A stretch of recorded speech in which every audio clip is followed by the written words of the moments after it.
बिहार में एलजेपी के 5 सांसदों ने जीत दर्ज की। चिराग पासवान का जोश हाई है। वहीं संसदीय दल की मीटिंग में चिराग पासवान को पीएम मोदी ने गले लगाकर शाबाशी दी। इंडिया न्यूज से बातचीत में पीएम मोदी की इस हौसला अफजाई पर चिराग पासवान ने कहा, ये पल उम्र भर याद रखूंगा। कहते हैं अगर हौसला बुलंद हो तो मंजिल करीब होती है। जी हाँ, इसी बुलंद हौसले की पहचान आज की डेट में हिंदुस्तान में तमाम लोग जानते हैं कि चिराग पासवान है। जी हाँ, नरेंद्र मोदी के हनुमान कहे जाने वाले चिराग पासवान हमारे साथ हैं। चिराग, पहले तो बहुत बहुत बधाई, बहुत मुबारकबाद। Thank you. कैसा लगता है जब इतनी मेहनत के बाद जब वो फल? स्वाभाविक है, अच्छा लगता है।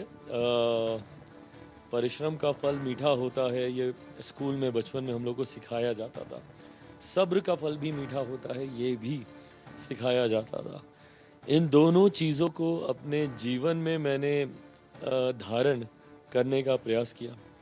मेहनत भी जमकर की और सब्र भी उतना ही रखा। कभी हिम्मत हौसला नहीं खोया।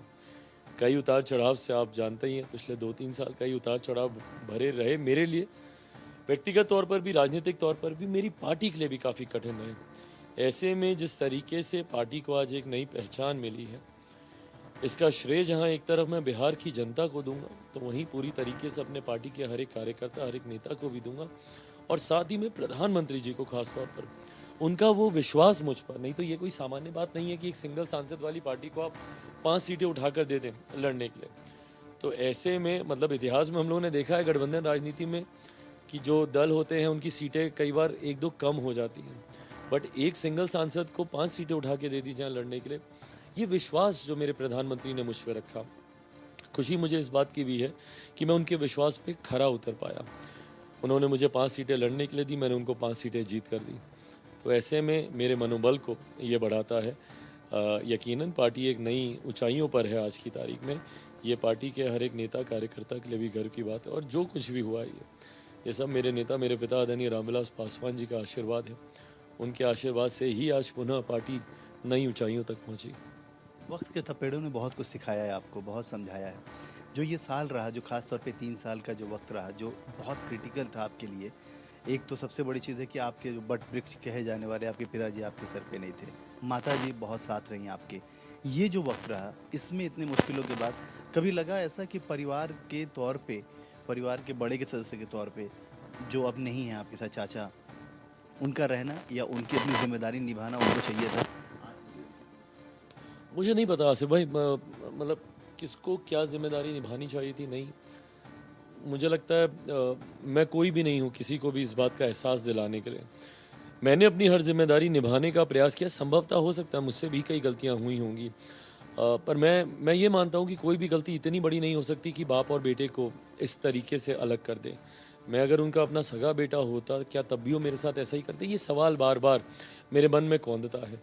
बट बहरहाल अब बहुत परिस्थितियां बदल गई हैं, मैं बहुत आगे निकल गया हूं, वो मुझसे बहुत दूर जा चुके हैं।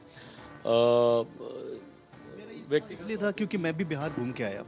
वहाँ देखा मैंने कि तमाम चीज़ों के बाद आपने आज तक कभी भी कोई कटु वचन नहीं बोला।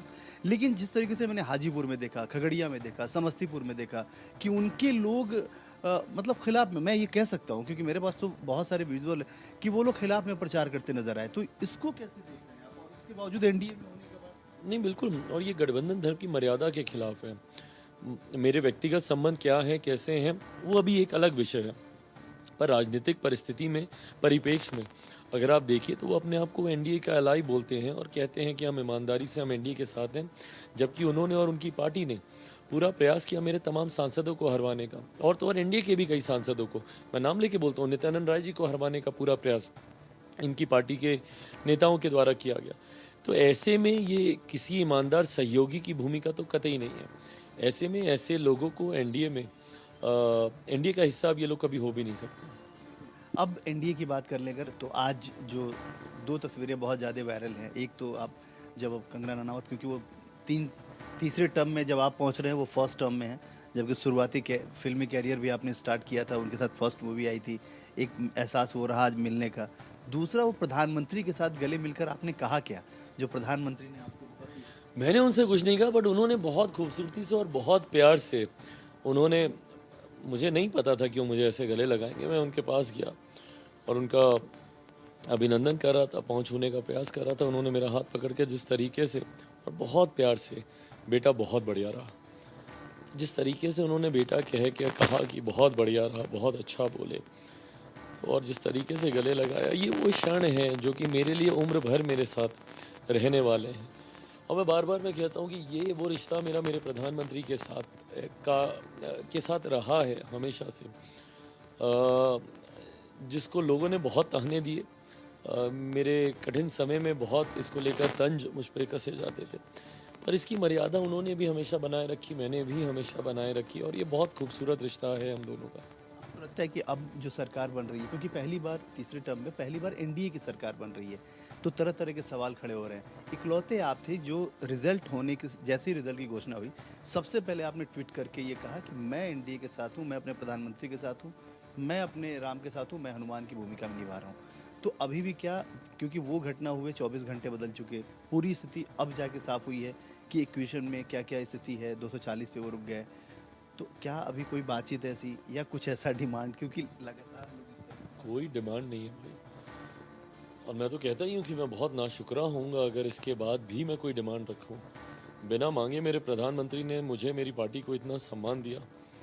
मैं दोहराता हूँ, एक सिंगल सांसद की पार्टी को 5 सीटें लड़ने को मिले, मुझे नहीं लगता कि गठबंधन राजनीति के इतिहास में कभी भी ऐसा हुआ होगा।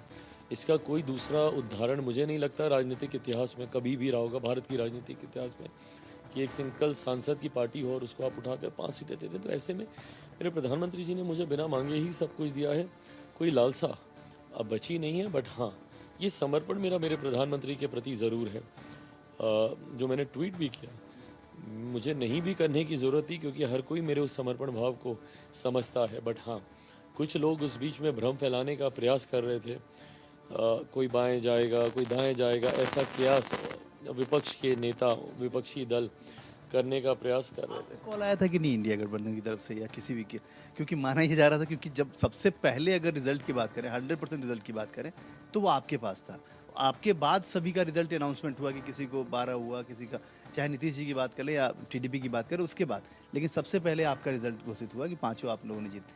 तो क्या आपको इंडिया गठबंधन हर कोई मेरा समर्पण भाव मेरे प्रधानमंत्री के प्रति जानता है, ऐसे में मुझे नहीं लगता कि कोई ऐसा प्रयास करने का सोचेगा भी।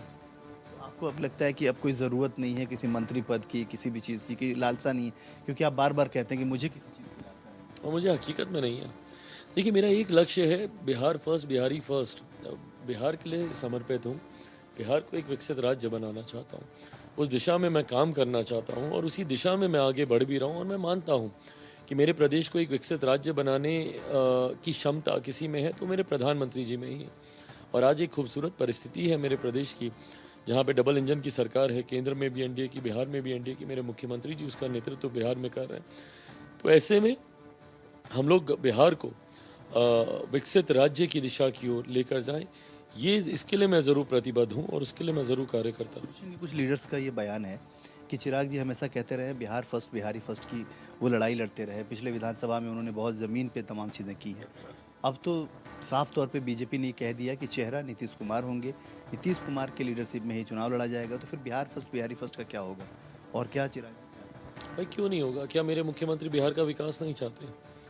क्या हमारी डबल इंजन की सरकार बिहार का विकास नहीं चाहती? तो मैं कौन सी कोई अजूबा बात कर रहा हूँ? मैं भी तो विकास की ही बात कर रहा हूँ। उस विकास का रोड मैप जो मेरे पास है, उसी तरीके का कम ज़्यादा उनके पास भी है। उसका सामंजस्य बैठाना है। कई ऐसी बातें हैं जिसको मैं चाहता हूँ कि प्रमुखता से लागू किया जाए, जैसे रिलीजियस टूरिज़्म है।